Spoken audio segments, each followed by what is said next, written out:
At SEMA 2025, I got to meet up with a company called FOVNO. Now, you might not have heard of them. I've been following them on Instagram for about a year and kept reaching out to them about their product that they had. And finally, once I met them at SEMA, they were super awesome guys. And we started talking and we got the very first US kit. So we've got some parts to put on, so let's get started. Hey, welcome to the channel. I'm Nick, AKA Dad. And I'm Addie, AKA the Monkey. And like I was saying at the beginning, we met up with FOVNO at SEMA 2025, and they really would like to get their products here in the US. Now, we're the very first Bronco to be putting on their Apocalypse long travel suspension. And it's gonna be, I assume, at a price point that's gonna be beating the competition here in the US. And that will be starting off here real soon. But we started thinking, let's get some parts put on out of these crates. We started going through them, and we've got a part today that they sent us that's not really part of the suspension package, but it is something that Monk can help me out with. So let's show you what we've got from FOVNO. So here's what we're gonna be installing. This is their cross brace. Now, we kind of showed people on Facebook and I think on some shorts we did, but this is really cool. I believe it's billet aluminum, one chunk of aluminum. You can see some of the CNC markings in it, but the other cool thing is there's wiring on top, because what they've done is integrated two little map lights. You want to point those out, Monk? Yeah, right there and there. And then there's a little button right there in the center that I believe is probably just like a soft touch button. I really don't feel it pressing in or out, so I think it's just when you put your finger on it.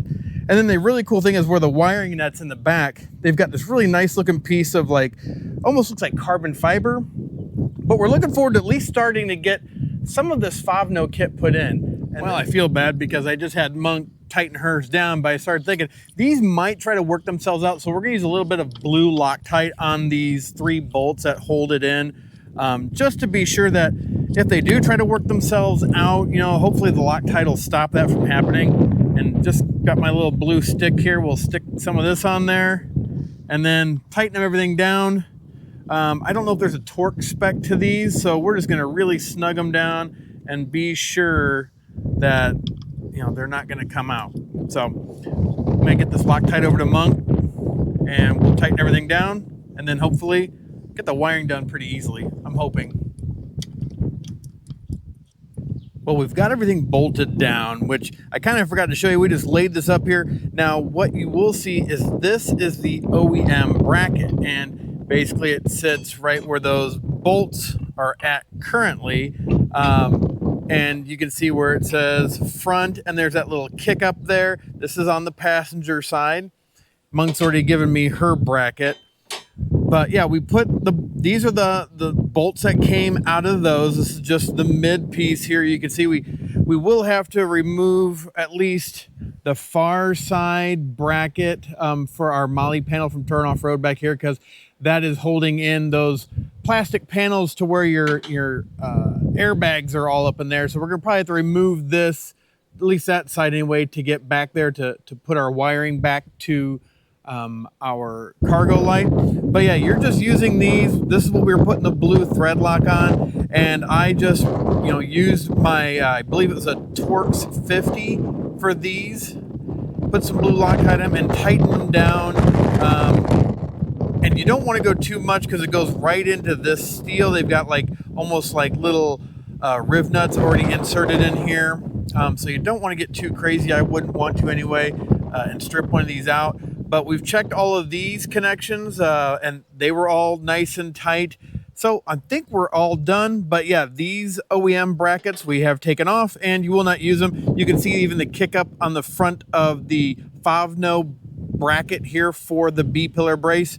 But other than that, now we just need to get the wiring done over there, loop it through all the way back to the cargo light and connect it in there. All right, so like I was talking about, your wiring comes down here and there's a channel, as I move you around here, that goes down to here. But they also, as you can see, Monk is putting it through that hole that they have, which is really nice. All the connectors actually fit through there, so she's pulling it through currently. And then I think what we're gonna do is, and probably the plan is here as she covers that up, is just to put it around that cover that, where the airbags and all that are at. That's where we did our Mabette wiring.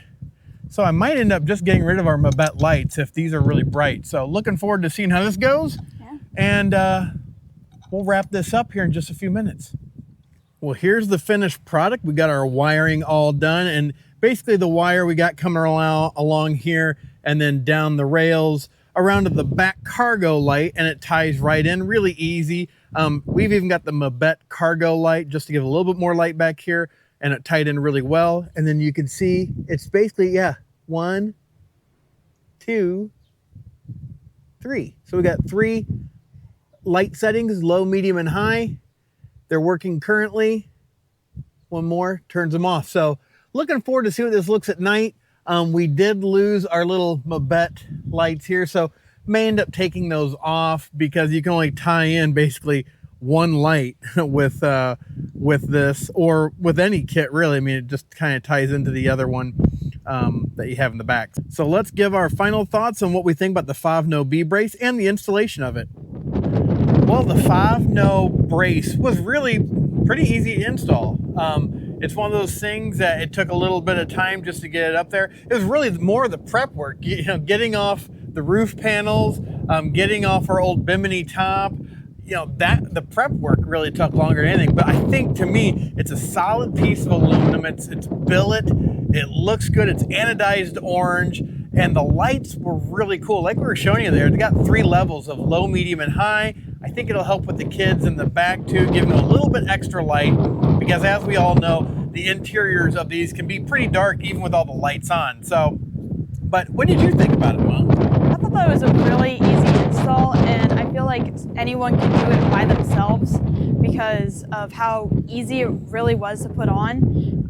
The hardest part really was wiring all the way back to the light.